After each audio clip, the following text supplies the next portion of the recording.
আসসালামু আলাইকুম এভরিওয়ান। চলে আসলাম নতুন একটা ভিডিও নিয়ে। আজকে আসলে আমার বাচ্চার টিফিন আইটেম রেডি করব। আসলে বাচ্চাকে স্কুলে দিলে সবচেয়ে বড় একটা টেনশন হচ্ছে বাচ্চাকে টিফিনে কী দেবো।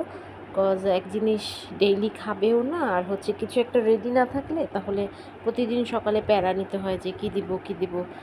সো এই জন্য আমি মাংসটা একটু ছোট ছোট করে কেটে নিলাম, যাতে আমি হচ্ছে টিফিন আইটেম রেডি করতে পারি। ও আবার চিকেন স্ট্রিপ পছন্দ করে, সো আমি স্ট্রিপের মতো করে লম্বা লম্বা করে কেটে আমি এটা কোটিং করে রাখবো।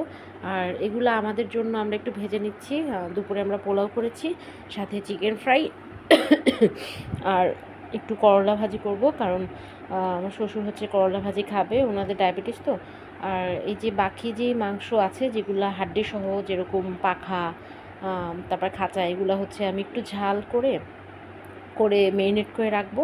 এটা হচ্ছে যখন তখন আপনার টমেটো সস, তারপর হচ্ছে হানি করে আমরা যে চিকেন উইংস খাই না রেস্টুরেন্টে, ওরকম টাইপের একটু করব।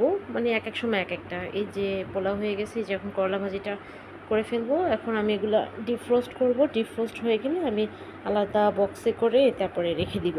এই সারা সপ্তাহে হয়ে আমাদের বিকালে নাস্তাতেও হয়ে যাবে। অবশ্য আমি ফ্রিজে জায়গা করতে পারতেছি না, ফ্রিজটা পুরো ভরা।